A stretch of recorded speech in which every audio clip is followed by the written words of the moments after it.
Good morning, this is Nicholas of Gandora Gaming, and I bring you guys my updated OPO6 Belo deck profile for y'all today. And I think this deck is sick. I think this deck is insane, and it is very scary, especially with the death of Blue-Black Sakazuki. I think this deck could definitely put a number on the format, and it is a sleeper option going into OPO6 because the amount of removal has fallen off significantly, but it's also still there, kinda. So let's get straight into this. So first things first, Belo is probably one of the most aggro leaders we have ever gotten. She is red-yellow, and her whole premise is that once per turn, trash one card from your hand that's Revolutionary Army type, and then give up to 3 of your Revolutionary Army type characters or characters with trigger gain 3,000 power during this turn. So with just discarding one card, you give up to 3 characters up to 9 Dawn, basically, which is pretty insane. Her ability is absolutely incredible, and she is just an insane leader overall. And she has one of the best color options in general, that being red-yellow. So she has access to all the most aggressive cards in the game, because both yellow and red have some of the best rush cards.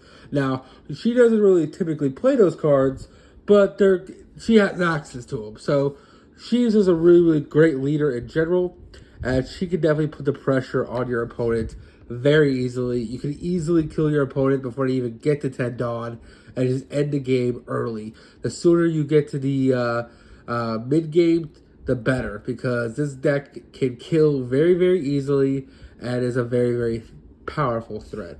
And the biggest issue with this deck is now dead. Blue-Black Sakazuki had the best removal for little characters in the entire game, and she doesn't have to worry about that anymore. Now, don't get me wrong, there's still plenty of removal. Her next biggest obstacle now is actually Perona. Perona is going to be a huge threat to Belo going forward into the meta, just because Perona can rest 4 or less characters and then play characters that can pop them. So she has a big issue against that, because her whole gimmick is that she's going to play characters, and then they have to wait a turn because most of them don't have rush, besides one guy, and then basically it gives your opponent a turn to remove them. And with Perona in particular, she does have the ability to pop cards very, very easily. Perona is definitely an upcoming leader that is going to be the next Sakazuki, to be honest with you. Perona, Black Moria, Blue-Black Rebecca, those 3 leaders are all having potential to become the new Sakazuki, and you do have to be worried about them. But you still have power against every other deck in the format, and you are a very scary leader in general. Let's talk about the main deck itself now. We have a brand new Imperial Ivanka that we got. This guy is absolutely insane. He is a 5-cost, 6,000 attack Revolutionary Army that says, hey, look at the top 3 cards of your deck. If it's a Revolutionary Army type character with 5,000 or less power, you get to play it and then put the rest on the bottom deck in any order. This card is absolutely incredible. This card says, hey, on play on your 5 Dawn turn, just spam the field with 2 units and just completely devastate your opponent. This card is a common in a new set, and this card is absolutely insane for red-yellow Belo. I think this deck definitely gets the ceiling of this deck increased significantly with this card, and this card just came out as a common, which is, I think, surprising. Another card that we got that's also a common is Imperial Ivanka herself. This is from OPO 5. She is insane. Basically, when this card has 7,000 or more power, you get to play a Revolutionary Army type character with 5,000 or less power from your hand. Basically, you can either put 2 Dawn on it and then use its ability for free, or you can use Belo effect by discarding a card, boosting this guy up to 8k, and then it'll have the ability to then just play any unit from your deck, which is very, very powerful. This helps you spam from hand. This helps you spam from deck, which is absolutely incredible. These guys are a must-aid of the deck. Usually when you open up going first, you want to at least see one of these in your hand because they're absolutely insane. Another card you really want to see in hand is Kuros. Kuros is an OTK machine. This guy is absolutely insane for the simple fact that on play, if your leader has Revolutionary Army type, he gives your opponent's leader or character minus 1,000 power that turn, and then when he attacks, with 7,000 or more power. So basically put 2 down on him or use Belo Betty's effect. Hey, this guy is going to lower another 1,000, which this guy also stacks, by the way, because if you summon one and already have the other one on field, you can just minus 2k that turn and just really help push for your opponent. And it's really going to be hard for them to protect themselves when you have 4 attackers and your leader and their leader is at a 3k. And it's going to be very, very hard. I don't care how many cards in hand, they're going to discard everything just to stay alive. And even if they clear your board, you're still going to be able to push for game the following turn if you don't kill that turn itself. Next, we're playing Lindbergh. Lindbergh, the Cheshire Cat himself. This card is absolutely insane. We are playing this guy, and he's incredible. He's a trigger, so if you hit him off life, you trash a card and play him, which is pretty insane. Also, when he's 7k, he kills a character that's 3,000 or less power. He's just really, really good in general. He helps you get rid of annoying blockers, and he's just a great card in general.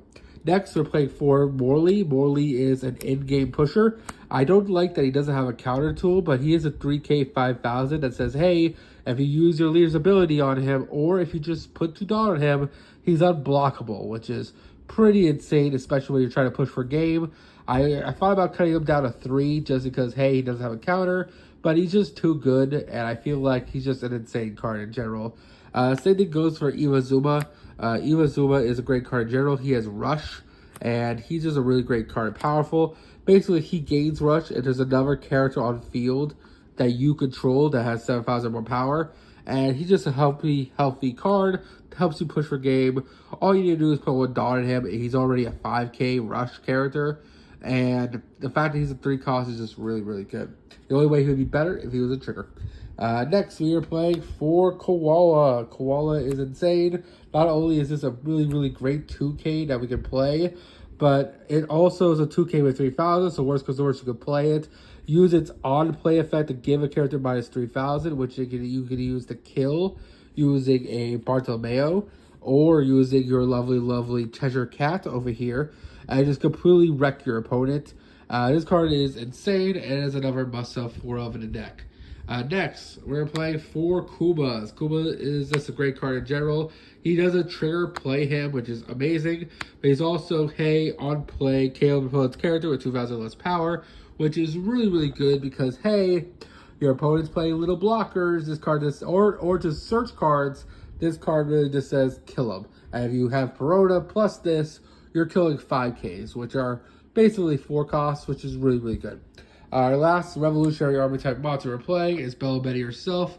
Look at the top 5 cards of your deck and then reveal any card that's not Belo Betty and play it, which is absolutely insane and just a great card in general. That is it for our Revolutionary Army type cards. Let's talk about our yellow package, because this so far has all been red, but we are a yellow based deck, so let's talk about that. We are playing for Santorio. Santorio is a really, really good card.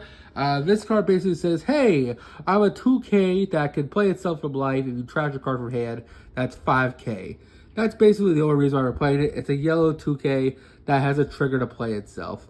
That's the only really reason. It's another 2k. This deck is lacking 2ks. With this inclusion, we are playing 8 2ks in the deck, which is really, really good. Next, we're playing for Smoothie. Now, Smoothie can actually be replaced with, what's the damn card? It came out in OPO 6. It's the 6 cost, no counter. I forgot her name. It doesn't really matter. I'm going to show an image of her right now. Basically, this card can easily be that card. I like Smoothie just a little bit better because it has a counter. Not to mention, it has the ability to become a 7k without using any Dawn. And then if you use this card with your leader, this card can kill 10ks because they become really, really big. And also help you push for game. But this can easily be replaced with the card that's on screen. Just, that's basically it. I just like it because it has a counter. But it can easily be replaced with the other card. And then finally, we are playing... Or for our last monster, we're playing 4 Nekomamushis. Nekomamushi is a great inclusion into OPO 6. This guy is insane. Not only is it a trigger from life, if your opponent has 3 or less life, you just play him for free. But also, if you put 2 on him, he can attack active characters, meaning he can clear out blockers, which is really, really good, especially since you're trying to push for game. It basically says, I'm going to decide when your blocker dies, not you. And then finally, for our last card we are playing is 200 million volts Aurora. This card is absolutely insane for the simple fact it gains a character or leader up to 3,000 power, and then it rests an opponent's character with 4 less cost. This card literally just says, oh, my opponent has a blocker, rest it, gain 3k, and push for game. Really insane card in general, and yeah, that's it. I hope you all enjoy. Don't do anything stupid, and I'll see you all in the next one. Bye-bye.